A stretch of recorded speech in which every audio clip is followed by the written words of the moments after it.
Said that little line was ours in 1492. A general found some oil underneath a patch of sand, and suddenly discovered a deep love for that land. A leader saw approval polls were dropping every week, so he wrapped himself in flags instead of fixing what would squeak. The people asked for health care, roads, and jobs they could afford. He said, look, a foreign menace, and they all forgot the score. People start wars for glory, people start wars for gold, people start wars for stories they'll be telling when they're old. For borders, flags, and promises nobody can prove, and sometimes just because somebody's ego needs more.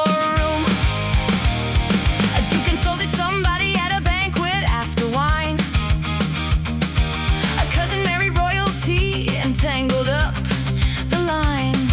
Some merchants wanted markets and a cheaper shipping route, so thousands had to perish while accountants worked it out. We're bringing peace, they shouted from a tank and fighter jet, which somehow always means there's more destruction coming yet. We're here to spread freedom, that's a favorite of the trade, especially when freedom sits where valuable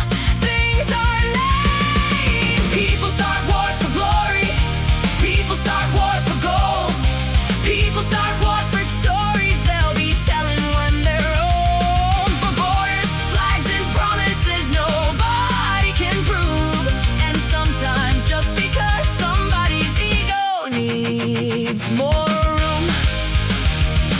For religion, for resources, for revenge and ancient feuds, for speeches full of virtue and intentions that seem good, for fear of what might happen, for things that might be true, for weapons someone thinks that someone else is building too, for kingdoms, nations, empires, and ideologies grand, for strategic interests nobody can quite understand, for pride, prestige, and power dressed in noble-looking clothes, while ordinary people pay the bill and bear the blows. The soldiers dig the trenches, the rich discuss the plan, the mothers count the losses, the experts make demands, the history books get written by whoever wins the day, and every side claims destiny was guiding them that way.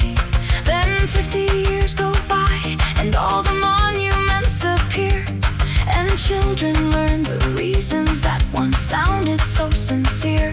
They squint and ask, you fought for that?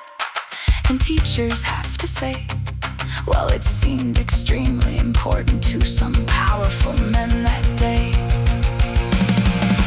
People start wars for glory, hey! People start wars for gold, hey! People start wars for stories that keep getting bought and sold, for borders, flags, and promises carried like a torch, while the folks who light the fire rarely stand upon the porch. People start wars for reasons noble, foolish, false, and true, but if you boil them down enough, the list is pretty short to view.